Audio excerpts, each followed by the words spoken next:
নমরুদ ইব্রাহিম নবীরে জিগায়, তোমার আল্লাহর শক্তি কতটুকু? তোমার আল্লাহ কি আমি নমরুদের সঙ্গে পারবে? নাউজুবিল্লাহ।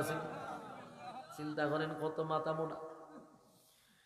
ইব্রাহিম খলিলুল্লাহ বলেন, এই আমার মালিকের সমকক্ষ কেউ নাই। নমরুদে কয়, দেখি তোমার আল্লাহরে বলো আমার সঙ্গে যুদ্ধ করবনি। চিন্তা করেন কত মাথা মোটা। তোমার মালিকরে বলো আমার সঙ্গে যেন যুদ্ধ করে। নমরুদ কয়, আমি যুদ্ধ করার জন্য প্রস্তুত, বলো আমার সঙ্গে যেন তোমার আল্লাহ যুদ্ধ করে।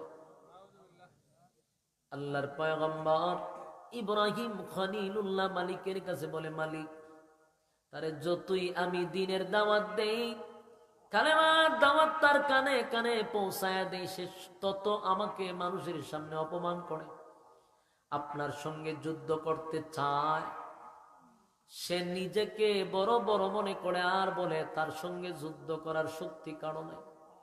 আমি কালেমার দাওয়াত দিতে যাই, উল্টা আমাকে বলে আমার মালিক যেন তার সঙ্গে যুদ্ধ করে। ইব্রাহিম খলিলুল্লাহ বহু বুঝাইল, কিন্তু নমরুদ বুঝতে রাজি না।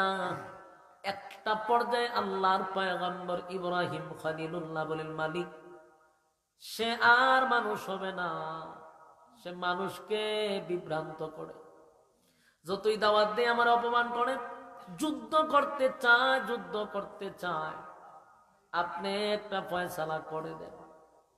আল্লাহ বলেন, ইব্রাহিম, নমরুদরে বলো সে যেন প্রস্তুত থাকে, আমার বাহিনী তার কাছে পাঠাইতেছে।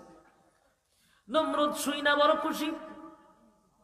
নমরুদ তার সেনাবাহিনীদেরকে খবর দিল, ইব্রাহিমের আল্লাহ আমার সঙ্গে যুদ্ধ করবে, বাহিনী সব পাঠায়া দাও। কিতাবে লেখছে 50 কিলোমিটার পর্যন্ত নমরুদের বাহিনী ছিল। কি বুঝলেন? 50 কিলো এখান থেকে কত দূর? কথা হয় না, এখান থেকে ব্রাহ্মণবাড়িয়া হবে। এই ব্রাহ্মণবাড়িয়া লইয়া দুই নাই লইয়া খালি বাহিনী আর বাহিনী। চিন্তা করে, কারণ এত পুরো পৃথিবীর বাদশা ছিল।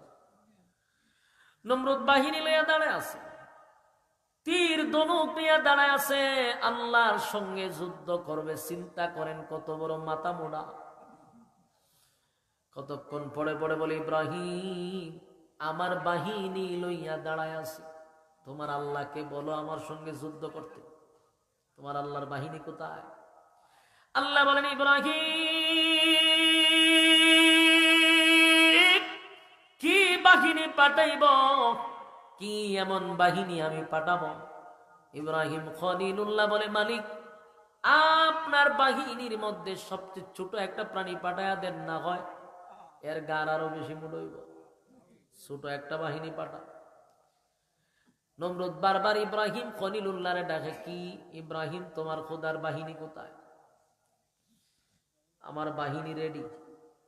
ইব্রাহিম খলিলুল্লাহ তাকায়া দেখে আসমানটা যেন, আকাশটা যেন মেঘাচ্ছন্ন হয়ে গেছে। এই নমরুদ তাকায়া দেখ, আমার মালিক কিন্তু বাহিনী পাঠায়া দিচ্ছে। নমরুদ দেখো বৃষ্টি আইব নাকি, কারণ কালো দেখছে বৃষ্টি আসবে। কয় না, বৃষ্টি আসার কথা না, বাহিনী আসার কথা। উপর থেকে কালো আকারের একটা ছায়ার মতো ঘুরতে ঘুরতে খালি নিচের দিকে নামতেছে, শা শা শব্দ করে। হঠাৎ করে তাকায়া দেখে, হাইরে, এগুলো তো এমন এক বাহিনী, ছোট ছোট মশা আল্লাহ পাঠায়া দিচ্ছেন নমরুদ দ্বারা সাইজ করবার লাগে।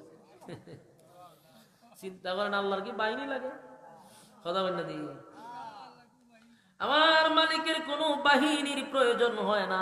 মশার মতো একটা বাহিনী আল্লাহ পাঠায়া দিছে নমরুদের বাহিনীর সাথে। যেখানে নমরুদ তীর ধনুক লয়া দাঁড়ানো, সেখানে আল্লাহ পাঠাইছে একটা ছোট্ট মশা। মশা সা সা করে লেমে মাঠের ময়দানে সব দিকে ছড়াইয়া পড়ছে। নমরুদের বাহিনীর উপরে যখন আক্রমণ করছে, নমরুদের বাহিনী মারে একটা, কামড় দেয় 100টায়।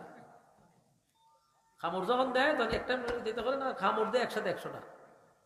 এটা তো সাধারণ কোনো মশা না। দুনিয়ার মশায় তো মানুষের রক্ত খায় গো। আল্লাহ যে মশা পাঠাইছে, এটা রক্ত খায়, গোস্ত খায়। এটা যখন 50 কিলোমিটার এরিয়া নিয়ে বাহিনীর উপরে হামলা করছে, তারা তীর ধনুক তরবারি ফালাইয়া শুধু মশার মধ্যে তাফায়। মশারে মারে, একটা কামড় দেয় 100টা। আর হ্যামলেটের ভিতর দিয়া নাকে দিয়া ঢুকছে, খানে দিয়া ঢুকছে, মুখে দিয়া ঢুকছে, মগজ গিয়া খামরানি শুরু করছে। কি বুঝে? নাকে মুখে দিয়া রক্ত বাহির হইতেছে। সবগুলা বাহিনী মাটিতে পইরাইয়া গইরাইয়া গইরাইয়া চিৎকার দেয়, মগজ সুদা খামড়াইয়া একেবারে ফেনা ফেনা করে গেছে। ভয়াবহ পরিস্থিতি। বেশি সময় নয়, 5-10 মিনিটের ভিতরে পুরা মাঠ খানায় খানায় সাফ হয়ে গেছে, সমান করে গেছে। আল্লাহ একটা প্রতিবন্ধী মশারে পাঠায়া দিল নমরুদের কাছে। নমরুদের নাকে দিয়া ডুইকা মগজ গিয়া যখন কামড় মারছে, নমরুদে উপর দিকে খালি লাফায়। নমরুদও শেষ, মশার কামড়ে নমরুদাও শেষ। বলুন, আল্লাহর শক্তির সাথে কারো মোকাবেলা করা সম্ভব? নমরুদা চাইছিল শেষ নেই, কথা হয় না? নমরুদ আল্লাহর সাথে যুদ্ধ করতে চায়, আল্লাহ কি পাঠাইছে? মশা। এই জন্য আল্লাহ বলেন, ওয়ালাম ইয়াকুল লাহু কুফুয়ান আহাদ। যুদ্ধ করতে চাও, আল্লাহর সঙ্গে মোকাবেলা করার শক্তি কারো আছে?